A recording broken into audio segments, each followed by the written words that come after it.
Welcome to the Parish the Thought Show.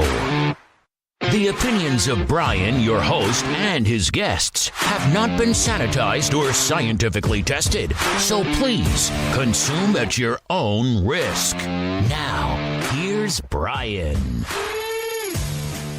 All right, ladies and gentlemen, and whoever else is listening, welcome back to the program.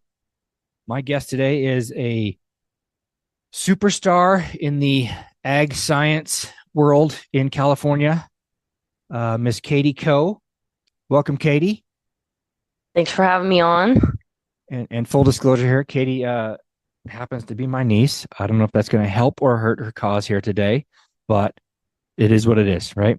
Yeah, we'll see. She's a fabulous offspring of my sister. So there you go.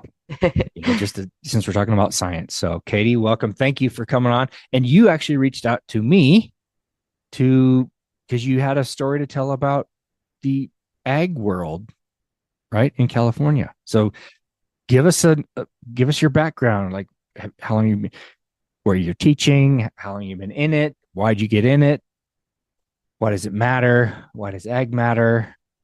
There we go. I would say if you have all day, I'll take it. But we have all day. But our listeners probably have the attention span, if they're like me, an hour at the most.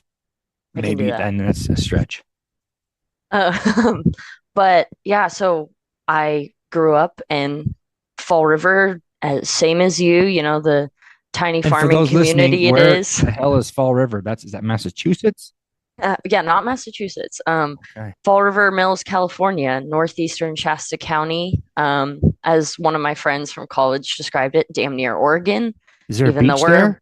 Because California's all beach, no right? No beaches. It's in the mountains. We were robbed. I know. Little farming valley in the mountains, So, grew up there, grew up in agriculture. My mom married a cowboy, so I was born into the ag life, born into the ranching life from the start.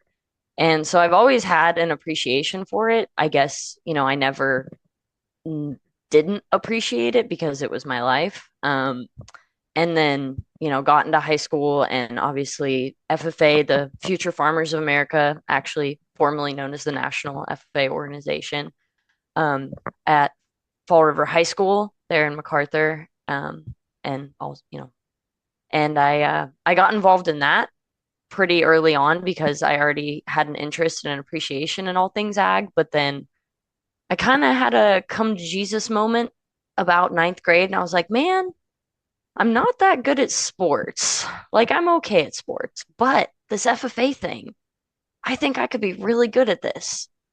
And so I started doing anything and everything I could within FFA, whether it was leadership opportunities, speaking, public speaking, judging contests. I became part of the chapter officer team. So I was in leadership with the chapter there at the high school. And that kind of cemented my appreciation for youth and agriculture, youth and leadership.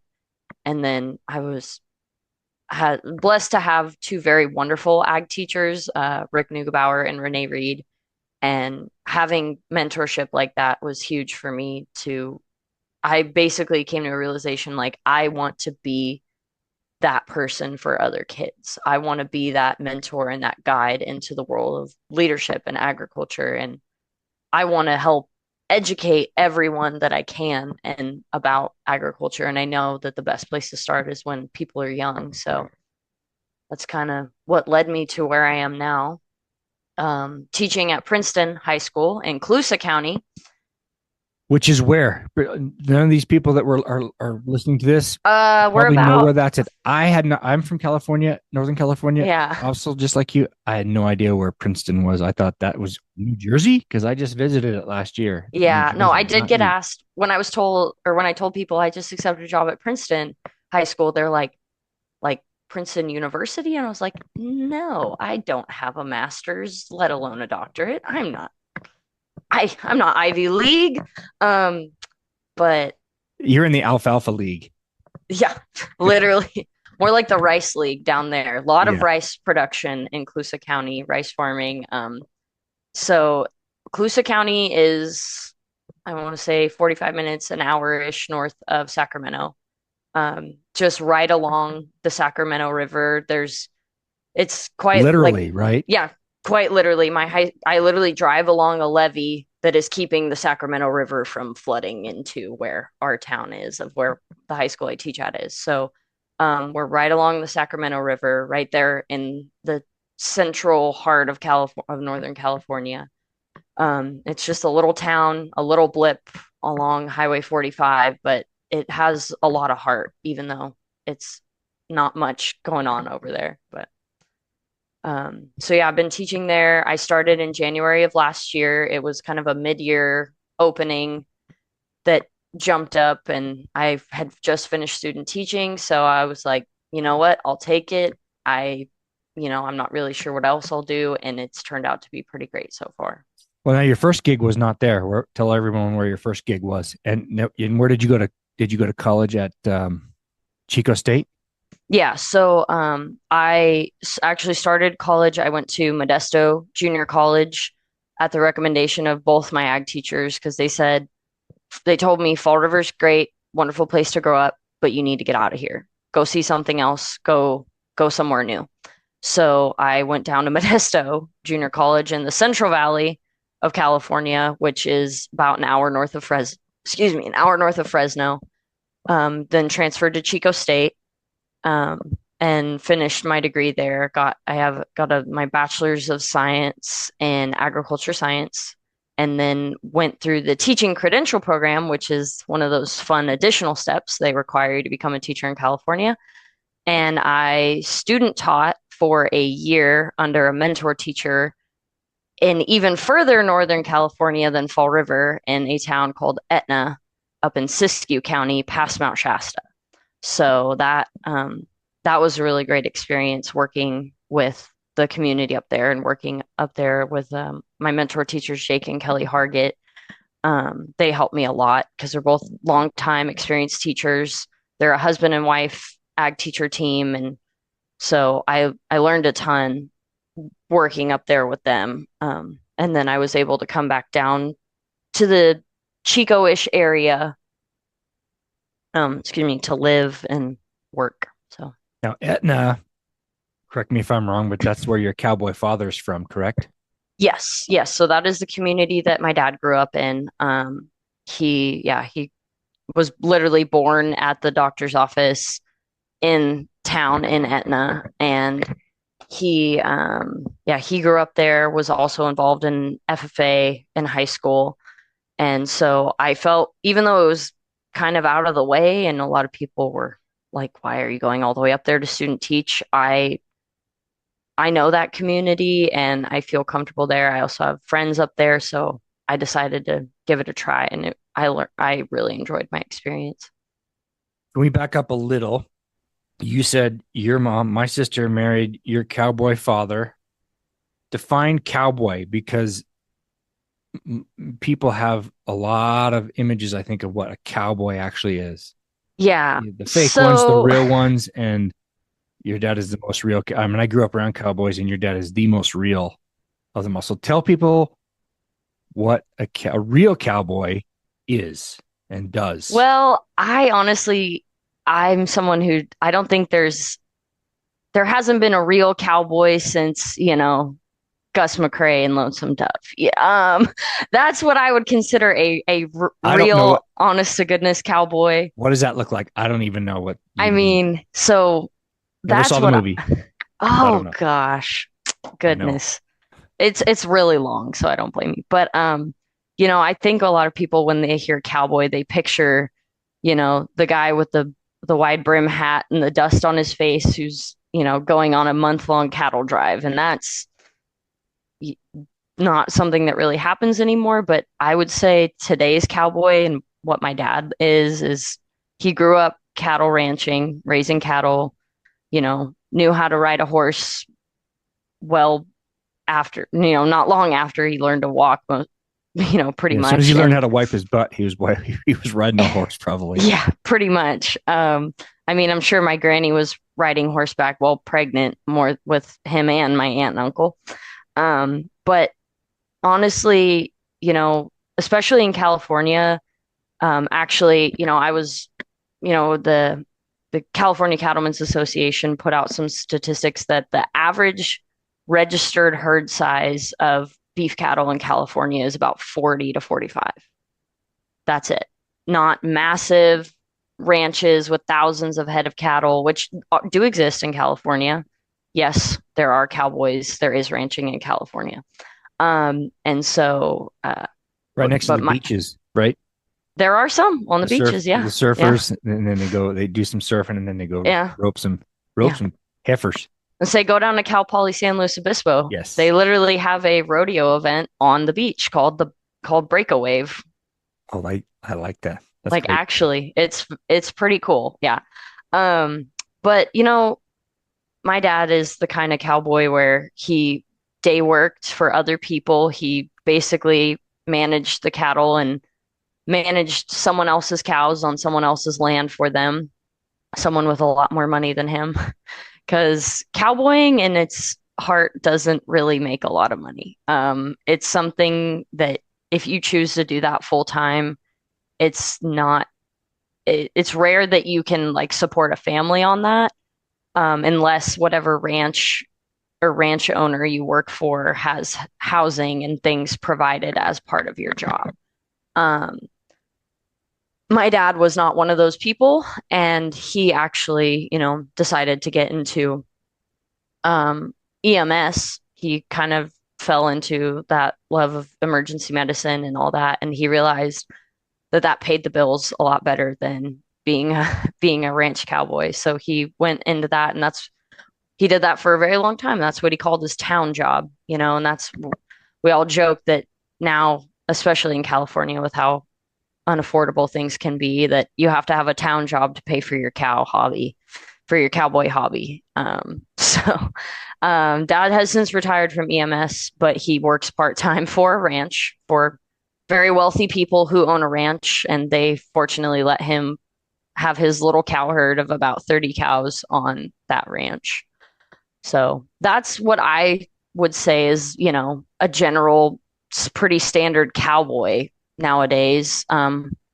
Someone who either has a other job themselves, or their spouse or significant other has a town job to support the cow hobby, because it's not a super high paying business, even though the consuming venture.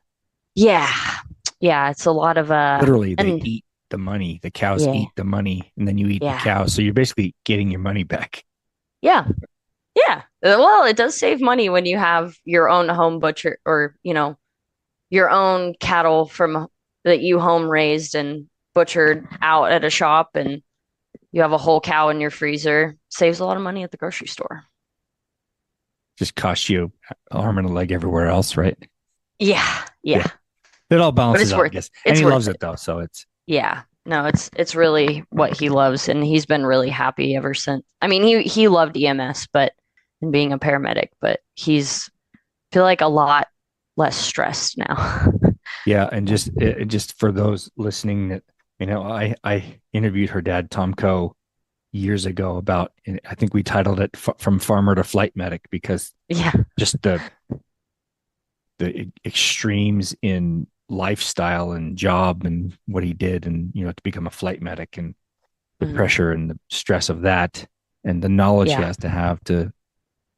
The dude has more common sense and knowledge in his back pocket than half of Washington, D.C. Yeah, honestly, I would agree. He'll never get elected for that. I don't know.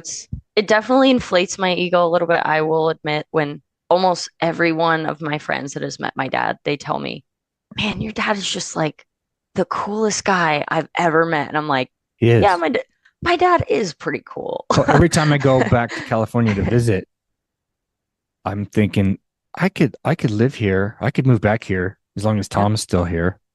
I mean, I like your mom and all, but I think I have a little man crush on your dad. So hey man, it's not bad to want to hang out with your cool brother-in-law. No, he is. It's refreshing. It's just refreshing. Yeah. To be around him. Yeah. He's just so full of. He's just a good dude. Mm-hmm. And just a lot of common sense, and it's lacking in the world. So yeah. Okay. I Well, tell my students all the time, common sense isn't very common, folks. So use it when you have it. Yeah, I don't know. It's probably more common than we think. We just Yeah. people are afraid to. I don't know what the reason is, but so tell us more. Okay, the ag world. Why is that important? Our farms, because like where I live in Utah, the growth has been just crazy. I've been back here for 20 years, and I sound like an old person with the amount of land I see getting swallowed up with developments. And I'm in real estate, so I'm helping that, the growth. Yeah.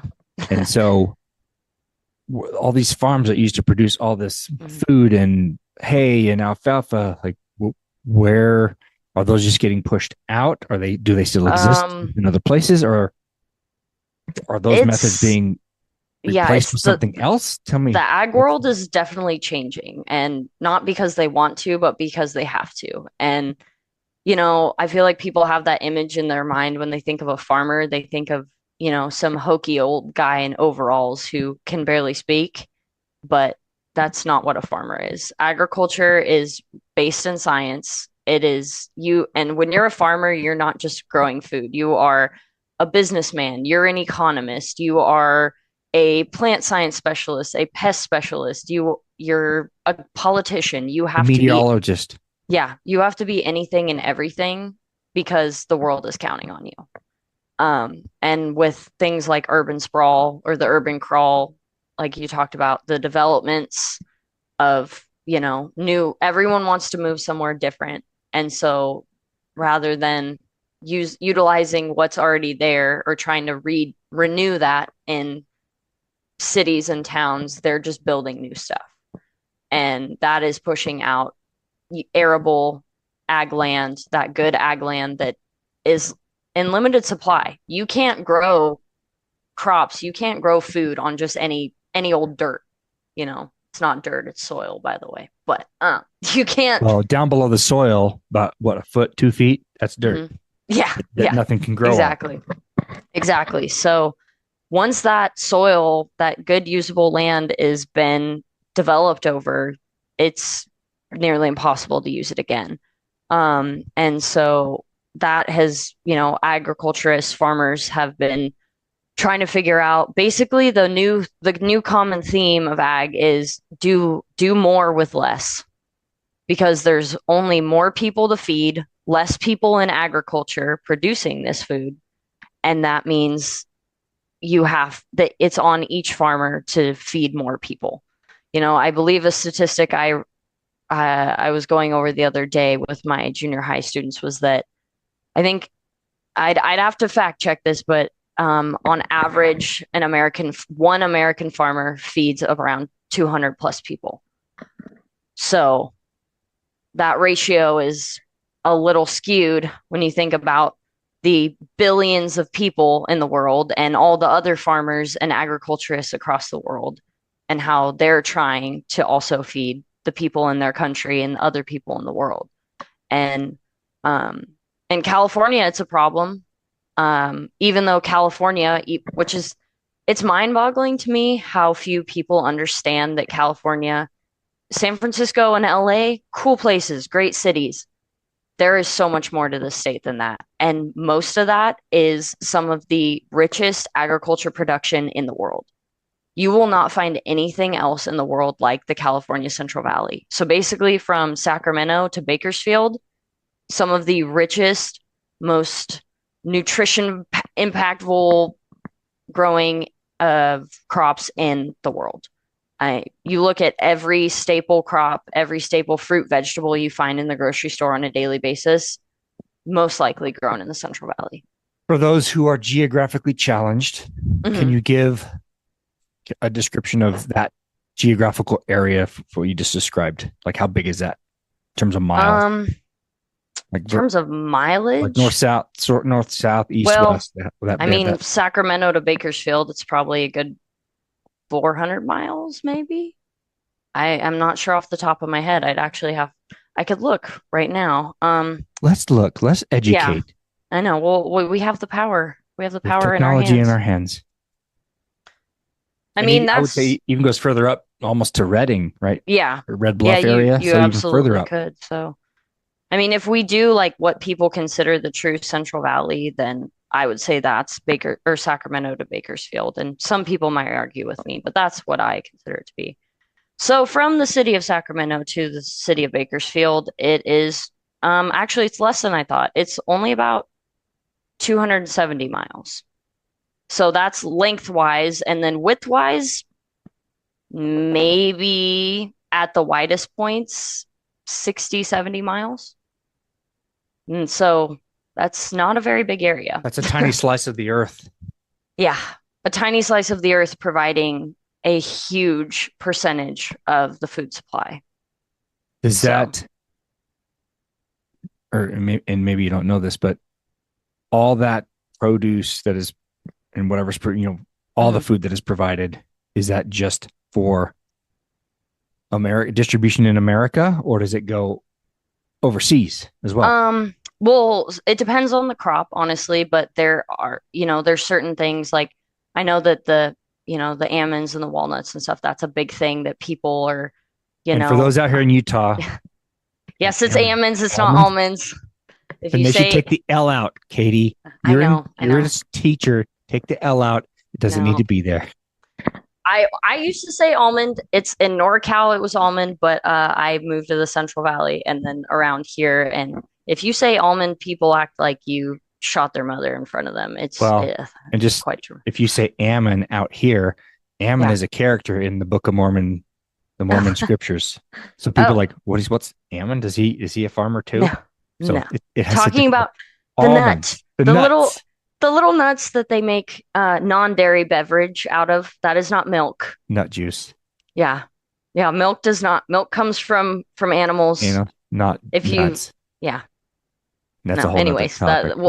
That's a whole other soapbox. But so there's certain crops. Those ones, a lot of that is exported to other parts of the world. And that is kind of a hot button topic of people are like, well, why are they using all this water to grow these crops that aren't even being, consumed in the United States? And it's, well, there's lots of other countries in the world and lots of other people in the world who use those products in their everyday life, but they don't have the resources or the land to grow that for themselves. So that's what the United States, what California is providing to them. There are some crops that are nearly 100% of the United States supply is grown in California.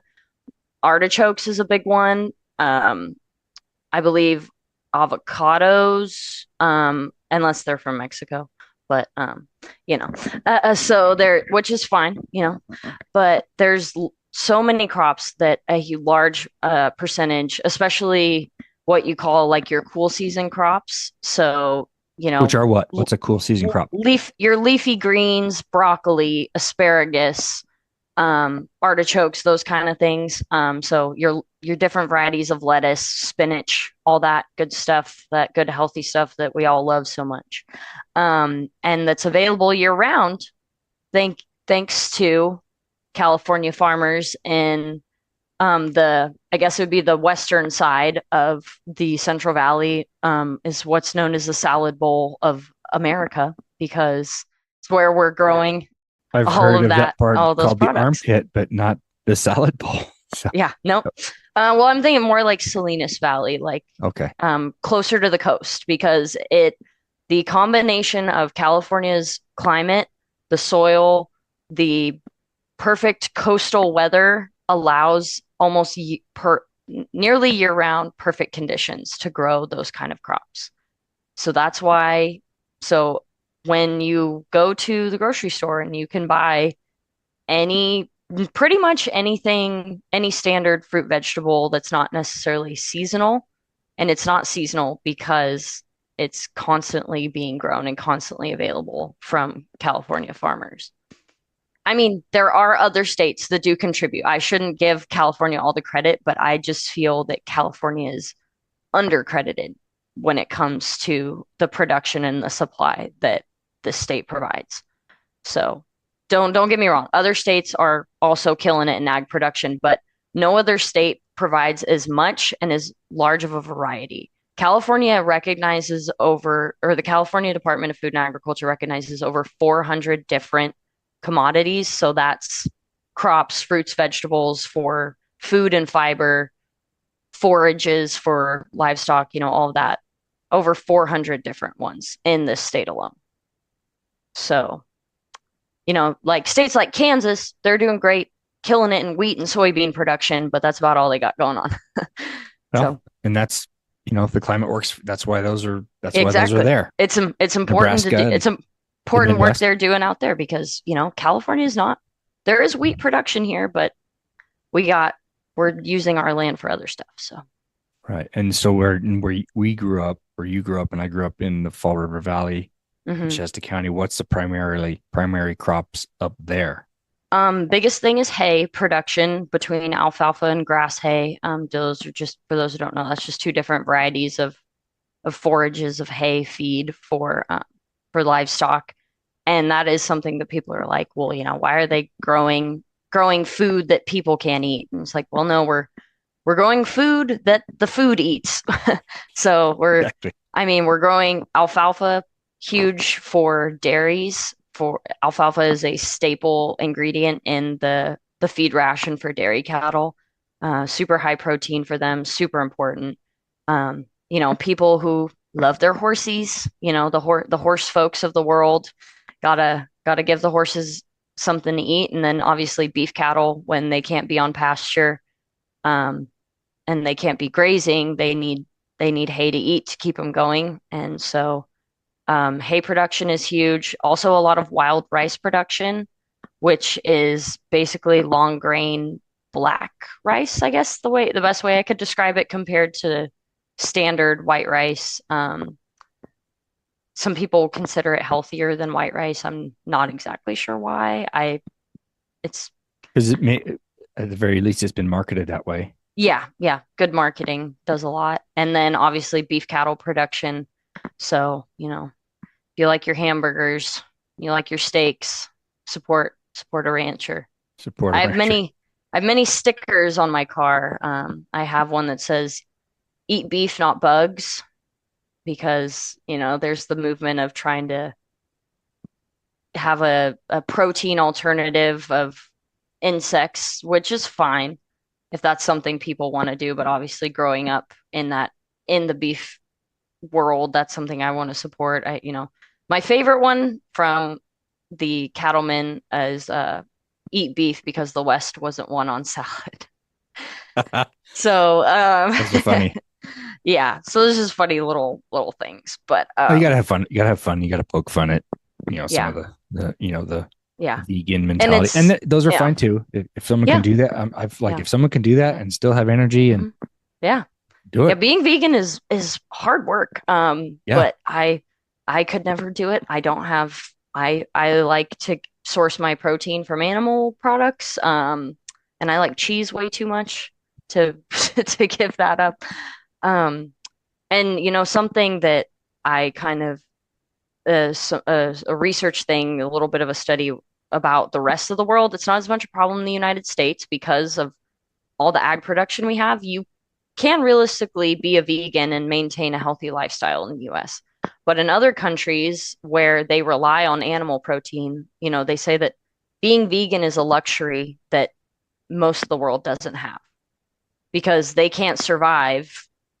They have very limited options for food sources, and most of that comes from animal protein, whether it's goats, cattle, sheep, whatever they have. And that's something that I stand by, that being vegan is a luxury of those who have access to be able to have that choice. Mm-hmm. Yeah, and if people are vegan for dietary reasons, whatever, I am always interested when someone says they're a vegan because, they believe in that animal welfare and stuff. And that's something that I think just a lot of people don't understand what's going on, and they don't understand the reasoning behind the management decisions that are done in meat production. And there's become that evil word of factory farming, Yes. the concrete and bars, and it's a prison for animals, and they're horribly mistreated and all this. And in a perfect world, basically 100 years ago, everyone would be able to get their food from their next door neighbor who grows some crops, raises a couple animals out on a sunny green pasture. But the world doesn't have that luxury anymore.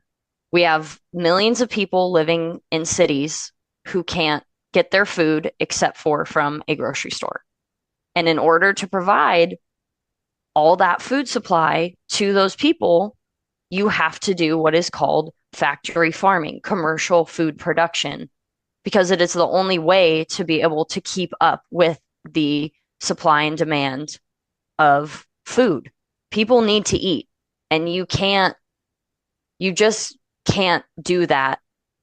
You can't feed the world on everyone being able to buy from the sweet little mom and pop farm next door. And if people can do that, awesome. Love it. More power to them. But it's a simple state of fact that it's not something people have, that it's not something that a large portion of the country or the world has access to. And that's something that I've become pretty passionate about in recent years, because the whole farm to fork movement has become a big thing, which is awesome. People wanting to kind of cut out that middleman, limited processing, we're just going to buy it directly from the producer to the consumer. But many people don't have that luxury. That is also a luxury. Well, and you see these in cities all the time. You'll see these, the farmers markets that are, I think they're becoming more popular.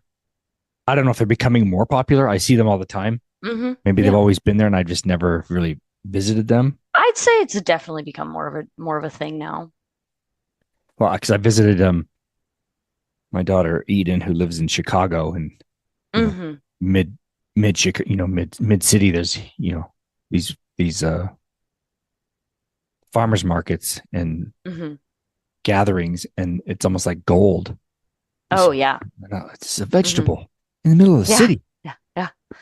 Well, and those producers and those smaller time farmers that have found that niche of utilizing the farmers market for their sales is huge. And I think it's great because it does connect people from two completely different worlds together, and I think those are fantastic. And, if they can continue, great. But I just really would like to see a lot less vilifying of large scale commercial food production, because even though it might not be the perfect fairy tale story, it's what needs to be done to feed everybody.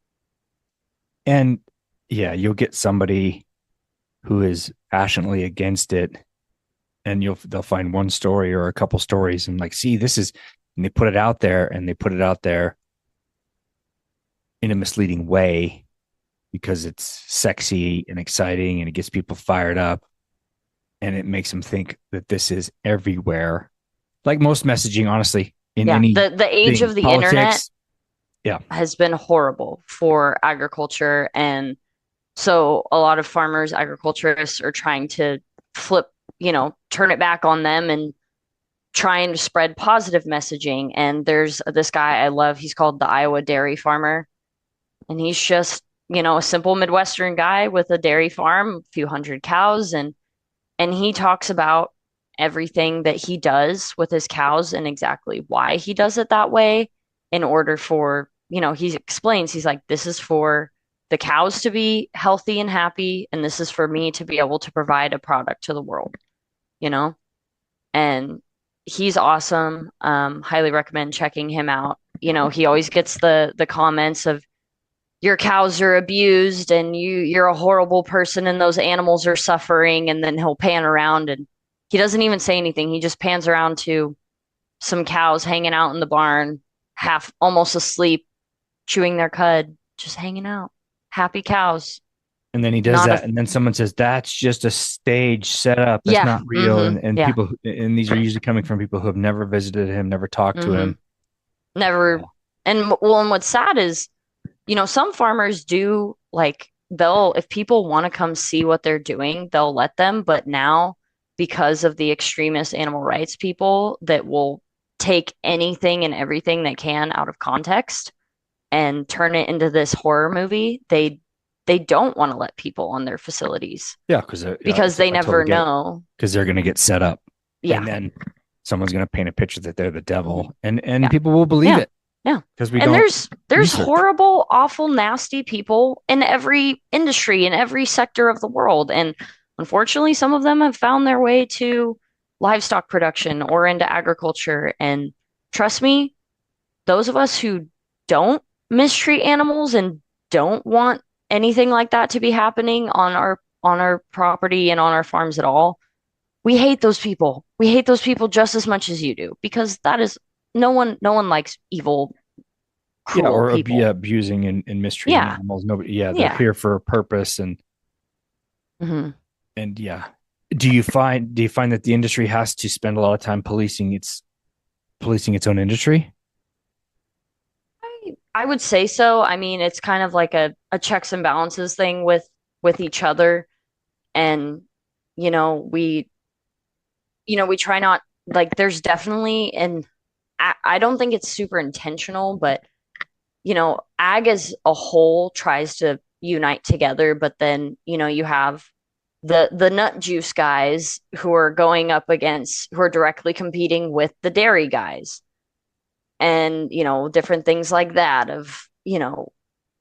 they try to support each other as agriculture, but at the same time they are directly competing against each other for providing to consumers. Yeah, and why do they need to compete? Because is there space for both? Because nut juice is just dirty water, honestly. But to me, I mean, I get it. People are lactose intolerant, but there's lactose-free milk, and it's not something scary. It's just simply they add, I believe so. It's so there's basically a sugar protein in milk, that lactose, that makes you sick, or that messes with digestion. So lactose-free milk, they add a sugar protein. I can't remember the name right now, but it basically just counteracts, it shuts down lactose.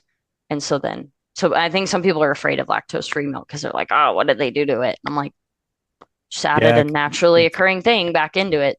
Franken foods. I wish people would just slow down and try to learn. And it's hard. Everyone's busy, and it's. Let's say if you're afraid of GMOs, then stop eating corn, because corn is the original GMO. If you look at what an ancient, like, or not, a little bit ancient, but if you look back at like when Native Americans first started cultivating corn, it's a grass. Corn is grass. Corn is just really big grass. And corn on the cob is essentially grass seed that has been crossbred and developed to be what it is now. But corn literally just used to look like a grass with little seeds on it. And so that is a GMO. It has been genetically modified and crossbred and basically honed in on to be the superfood that it is now. So that's my stance on GMOs. If you don't like GMOs, stop eating corn, or stop eating pretty much basically any modern version of any vegetable. Because now Rachel and I were walking the other day around some cornfields, and I would guess the stalks are probably 7 feet tall, and there were ears on them, but they were not all the way up the stalk. It was like literally about 5 feet up on all of them. Is the only place where there were ears on the thing. That's interesting. What was I seeing? It could, because there's all kinds of varieties of corn grown for all different reasons. Seems like a waste of a stalk. If it's only on a piece of it. Yeah, I honestly that's not something I can say I've seen before, but it just it must have to do with whatever that corn's being grown for. Because if it's being grown for silage feed, which is where they just chop down and chop up the entire corn stalk, cob and all, for livestock feed. Yeah, I'm not, it could have to do with how they harvest it, that it's necessary for the cob to only be on a certain length of the plant, depending on whatever type of machinery they use to harvest that corn. Um, so I honestly, I'm not 100% sure on that, but I'll take a picture of it and send it to you because I'd never seen it before, and it's like seemed like, oh, well, that's the whole plant not doing its job. mhm. Yeah, I don't, and and like there are some, like there's certain kinds of corn and other vegetables that have been genetically modified, meaning that the genetic code of, there's certain like kinds of corn and other vegetables that, were being wiped out by pests. And then scientists figured out there's like, oh, these other vegetables or this certain plant has a natural resistance to this pest. So what if we take the genetics of that natural resistance and add it into our crop? And they do that, therefore minimizing the amount of pesticides that need to be put on those plants. Because those plants have natural resistance, therefore they don't need to have synthetic pesticides sprayed on them. So that's, definitely one of the big things or big positives of certain GMOs, because, pesticides are necessary to, once again, we go back to that. We have a large population to feed. We have to do something to make sure we have a large amount of food produced. And one of those things is using pesticides, but they're not the best. I think most farmers, if they could grow a successful crop and grow the amount they do without them, they would.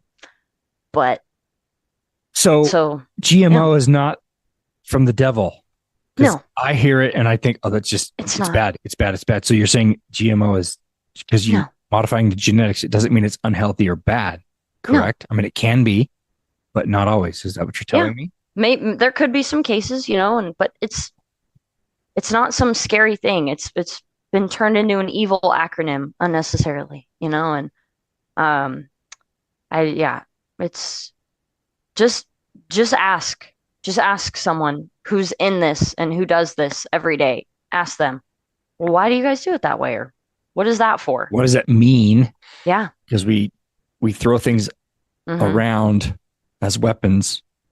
Oh, absolutely. And half the time, well, not half the time, but maybe many of the times in the conversation, we're arguing about something we think is the same thing, but each person may have a different definition of what that is. Yeah. So GMO what does that mean? Or you could turn that into politics. Well, what is that socialism? Mean? That's from the well, what do you define it as? What do I define it as? To make sure, at least for the sake of this conversation, we agree on the same thing. So we're not just spinning in circles. Exactly.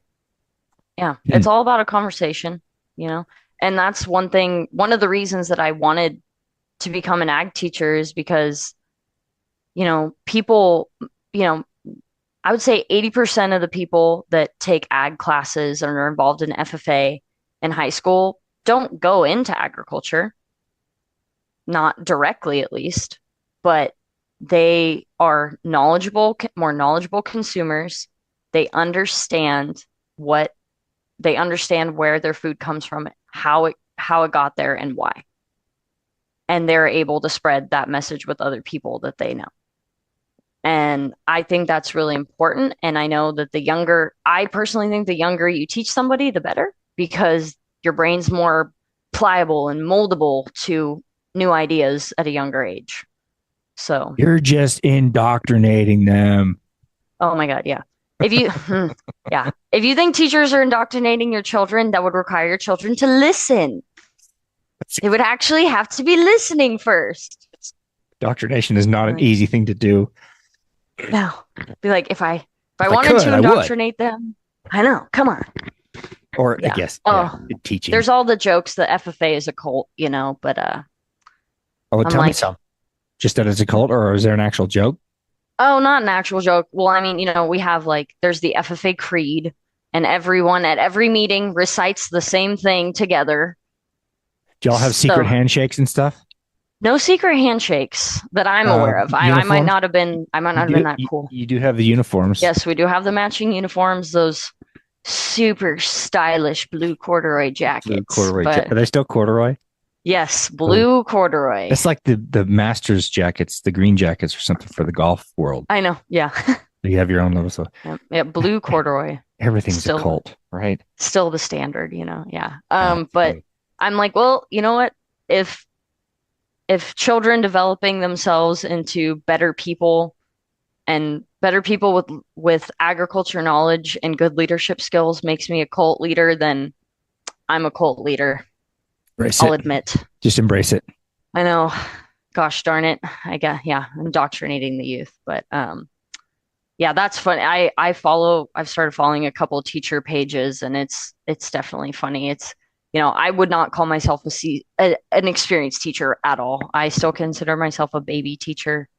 I haven't even worked a full school year without, a mentor teacher to back me up. But so far so good. I've been making it through and, Well, it's you have a passion. You have at least unless you're faking it, you have a passion for what you're doing, and you've grown up in it. It's not like this is Mhm. a new thing. I'll go teach. Let's spin the wheel here. Ag. Yeah. You've seen it. You've been around it. You've Yeah. experienced. You've lived it literally, so you can speak truth to it, and it's not some fake Mhm. thing. And you're not there Yeah. because you're just collecting a paycheck. Yeah. Well, no teachers in it for the money. No, no. They say, oh, it's not about the income, it's about the outcome. So, Is that one of the other mottos to make you feel better about it? yeah. Yeah, that's one of the things the admin will tell you to, even though they're on a six-figure salary, but they'll Yeah. remind you it's not Yeah. about the income, it's about the outcome. And I'm like, okay, thanks. Yeah, thanks says a lot. you who are where you admin levels where most of the money goes to. Yeah. Unfortunately, it doesn't trickle down. Yeah. But I'm just starting out, so got to pay my dues, work my way up the salary schedule, and it does get a little better, but Yeah. um You love it? I do. I do. And even, I love telling the kids about stuff and telling them my stories. I kind of feel like an old fogey, back in my day when I worked at the Chico State Beef Unit, but I love telling them my stories and my experiences and then they share their experiences. And it's like the other day, because I teach junior high science, that's a non-ag class, but I do teach seventh and eighth grade science. And we were talking about a scientific principle or one thing or the other. And there's this kid who I have in class who 9 times out of 10, he's on another planet, let alone in science class. But then he has this kind of look on his face and he goes, wait, so that's like that thing that happened in Pirates of the Caribbean, right? When Jack and Will Turner were like under the boat, like underwater, but there was air in their boat, right? Because of the pressure. And I was like, oh my God, yes. Yes. Oh my God, you were listening. You made a connection. You get it. That's huge. Yeah. And he was like, "Oh yeah." Like and that was like I came home and I told Shane about it immediately. I was like, this kid who I swear hasn't heard a single word I say all school year, Made a but connection. he made a connection and he is listening. He does know what's going on. And that was like the best thing that could have happened, like all Yeah. day. And sometimes Hollywood can get it right and can display things or share stories. You're like, oh, yeah. Yeah. Yeah. Well, and You're not always the devil. yeah. Well, and we've gotten into like this cool thing with them where on Fridays, if we, have, you know, gone through enough of our book work and we're on track, because we got to follow that curriculum. But I let them watch Mythbusters. And at Yeah. first they're like, what's Mythbusters? I'm like, oh, it's a show that used to be on TV. And they're like, oh, back in the 90s. And What's a TV? I was like, yeah, that's one thing. They always call me. I am like, I wasn't even born in the 90s. But they, and so I was like, it's this old TV show that used to be on. And these guys who, they love science and they worked in the movie industry and they basically try to debunk or prove these different things from movies and, the different myths. And they really like that because it's a real tangible thing and it's exciting that they can connect those scientific theories and those scientific rules too. So that's pretty Practical. cool. They can get their head around it versus just someone lecturing. it's something tangible, and so that's been really fun, and they really like that. Um, so yeah, that's, and then of course in my other classes, it's hands. Most of it is the learning they're doing is hands-on, real practice and experience, so that that learning is super valuable as well. So Your ag stuff, you mean? yeah. So are you getting them out? Like, do you guys have like an ag shop type place, or Yes. do you get them out into the So field trips literally? I haven't done any field trips yet, but I plan to do that. So I teach a whole wide spectrum of classes. I teach an introductory agriculture course to my junior high students. I teach ag mechanics one, like an intro level ag mechanics. So that's welding, woodworking, basic plumbing, electrical, concrete, Trade different, work. yeah, trade work, stuff with your hands. Um, and then I teach junior high science, and then I have advanced ag mechanics, so just upper level ag mechanics. Then I teach horticulture, which is greenhouse, growing plants, gardening, all that fun stuff. And then I also teach a natural resources course. So it's basically like ecology, science, like biology, sciences, and how, and like the natural world and all that. And so that's my 6 periods out of 7 a day, my one prep.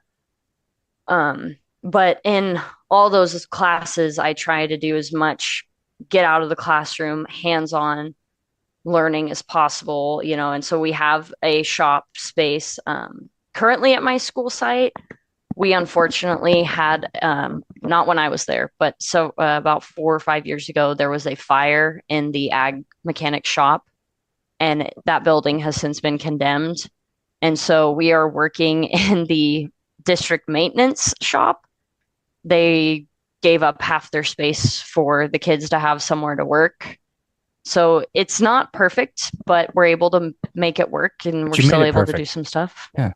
I'm trying. It's, I inherited this in the middle of the school year last year, so I'm doing what I can. We're still fighting with insurance, but fingers crossed sometime this school year we get started on rebuilding a new shop. But and then currently we're having a new greenhouse built, and we have a livestock barn at our school so kids can keep their fair animals, and we have breeding goats out there currently, and we also have breeding rabbits. So we have, the funny farm, and so there's all kinds of stuff. And right now I'm trying to set up a spot on the edge of the football field as a winter garden plot for those cool season crops. So the kids are going to try and grow broccoli and some peas and some lettuce and things this winter, because the frost isn't as bad here than as like it is in Northern California. Gotcha. Yeah. Yeah. You were just a basic lethal weapon with all your knowledge and teaching and all your indoctrination skills. I know. And there's even older and crazier ag teachers than me that are wonderful people that, I just like try to be a sponge when I'm around them and absorb anything and everything I can from them, because they have an even more expansive wealth of knowledge and things. So it's pretty cool. Well, a great teacher is also a great learner. Yeah. Yeah, I'm learning new things all the time. I took a 4-day TIG welding course, which is just a different method of welding. So, because I know basic welding, but I'm not super experienced with all processes of welding. So that was a process I had never done before. So I took a 4-day summer course at Yuba College, and it was super cool.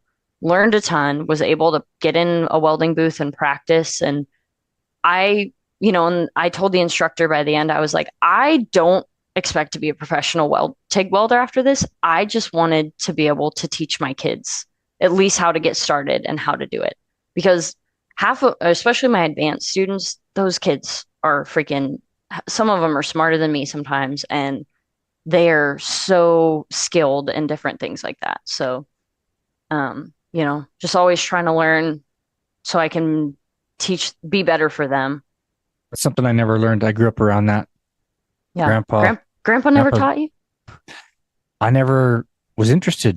Yeah. And he never really just said, "Hey, you want to learn this?"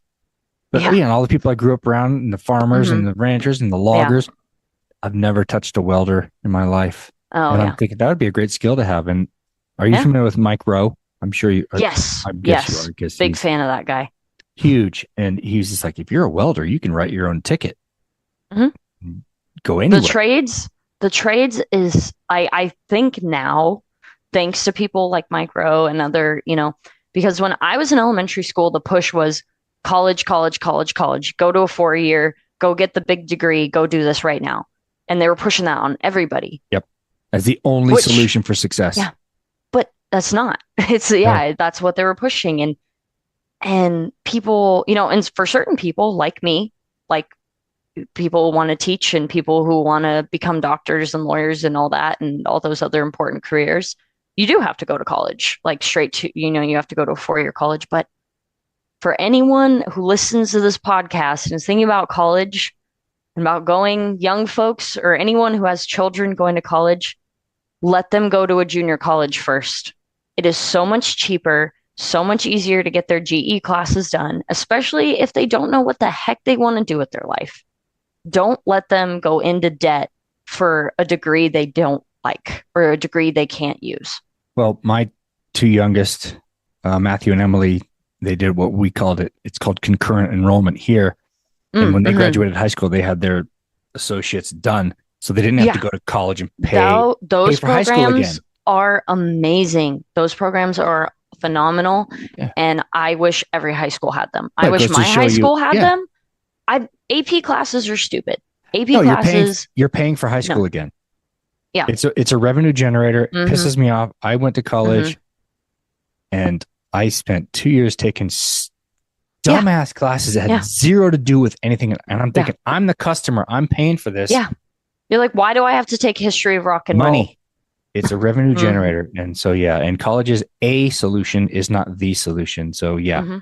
Yeah. So, the trades, I mean, there's technical programs. You can get certificates, all kinds of things. One of my ag teachers, Renee Reed, she several years ago moved to Oklahoma. She and her family, like 4 years ago, I think. They moved to Oklahoma. She is now working for the Oklahoma Department of Career Technical Education. So that is the skilled trades. And they have really good programs in Oklahoma, actually, of helping kids, like basically being that streamline of the kids who are like, college, 4-year degree, not my thing, but I know that I can work with my hands. I know that I want to do this. And they help get them into those trade programs. And they have really wonderful trade school programs in Oklahoma. Like her son is a senior and her oldest is a senior in high school. And he goes to high school, does his normal classes the first part of the day. The second half of the day, he goes to their local career tech education training center and does manufacturing and welding courses because that's what he's interested in. They have ones for automotive tech. They have ones for emergency medicine. They have ones for cosmetology. They have them for law enforcement. They have them for all those things. And the trades are not, they used to be poo-pooed. Oh, you couldn't hack it. You couldn't do you're not smart enough for, the college. So you're just a truck driver now or whatever, fill in the blank, plumber. But AI is not going to be able to fix my plumbing leak. Maybe it will. I don't know. Maybe a robot, maybe a drone will show up at my house and fix my plumbing problem. I don't know. Yeah. But that's if the drone can figure out how to get into your house. Yeah. Someday. Yeah. I know. And that's, Shane, my longtime boyfriend, he tried college a little bit. Didn't work out. He, tried to take some classes at Butte and he was like, forget this. I'm not doing this. And he actually ran his own welding business for a couple of years. He was doing a lot of decorative and decorative. I don't know if that's the right word, but basically he was welding fences, yard fences, deck railings, indoor railings for people doing new builds. And so he he had his own business at the ripe age of 21 and had clients and was working in a shop at his family's business and, was running his whole own thing. And now he works as a job site guy, or I guess he's job site manager for a decent sized construction company based in Chico. And he knows how to set grade. He can run basically any kind of equipment you can think of. All these things. And he always jokes. He's like, "Oh, you're the smarter one because you went to college." And I'm like, I could never do all the stuff you do. And I'm like, I could learn, but You have the piece of paper that says you're smarter. I know, but no, he can learn any skilled trade thing, any technical thing like that. He knows auto mechanics, all this stuff. And I'm like, I think we just have different kinds of intelligence. Like I'm very knowledgeable about certain things. You're very knowledgeable about certain things. And it's like, he's killing it in the trades and he knows all these different trades and all these different skills, which is insanely valuable. Huge. Mm-hmm. So yeah, he'll be when the world goes to shit. Yeah. He'll be I know. He got to have around, and you as well. Yeah. Hopefully, we might be able to make it through the apocalypse. Yeah, or create the apocalypse. I don't know. Become overlords in the apocalypse. I know. Yeah, I am. Like I said, I am a self-proclaimed cult leader. So You are. So, well, Katie, this has been awesome. I honestly anticipated we talk for 20 minutes and then I would have nothing else to ask, but this has been fascinating and you are very good at this. You're very good. There was never a point where I'm like, oh, this is boring. This has been awesome. I have to hold the attention of teenagers all day long. I've learned how to old people. throw some pizzazz in there. Yeah, hold the attention of teenagers and uncles. Yeah. So, but this has been really fun and eye opening. I hope someone else that's listening has enjoyed this as much as I have. Yeah. What, as we wrap this up, what about this industry, about this world that you're in, that you want to share that I maybe haven't asked? I guess just if you want to know something about what's going on with your food production, just ask somebody who's in it. And if you're not sure where to find somebody, the internet is free. Just ask. For now. And let your kid take an ag class in high school. I promise it is not going to devalue their education. It's going to only add value. So that's basically that's my last stand. And the valley we live in here in Utah County there's still quite a bit of agriculture, and it's like a giant version of the Fall River Valley. I compare it to that all the time. Times about 100 or more. Yeah, but still the same concepts. So definitely. Well, cool. Thank you so much, Katie. It's been fun. Thanks for coming on. I appreciate having you. Thank you for having me. If somebody wanted to reach out to you, do you have social media or anything like that they can reach out? Or are you I have social media. I am private, I believe, but well, stop that. Cult leaders are not private. Yeah. So how would somebody reach you? I guess probably the quickest way to get a hold of me is my teacher email. That would be Kcoe, KCOE @pjusd.org. If anyone had questions, comments, concerns, emotional outbursts. I like the emotional outbursts. That's good. Yeah. But that's probably the quickest way to get me to respond. I'll put it in the show notes. So live my life by email. And if you're curious about FFA, calaged.org, CAAGED.org. That's the California FFA. The National FFA website, huge, tons of resources and information about what the heck it is and what the heck these kids are doing in the cult. In the food cult. We used to get called children of the corn sometimes. Oh, that's awesome. Yeah. That is freaking awesome. Our emblem is, the base of the emblem is a cross section of corn. So yeah, that's probably the children of the corn. That. I never knew. I thought it was a gear. Yeah, no, so it's what it is when you cut a corn cob in half and you look at it face on. Yeah, that's what it is. I never knew that. Mm-hmm. Because I took a couple ag classes from Abe Hathaway back in the day. So, Abe Hathaway, if you're listening, shout out to you, man. Okay. Well, thank you, Katie. I appreciate it. Listening to the Parish the Thought Show. We know you have many podcast options and appreciate that you have chosen us. If you love what you hear, please give us a rating on whatever platform you find us. And don't forget to share, like, and subscribe. If you hate what you hear, only tell us.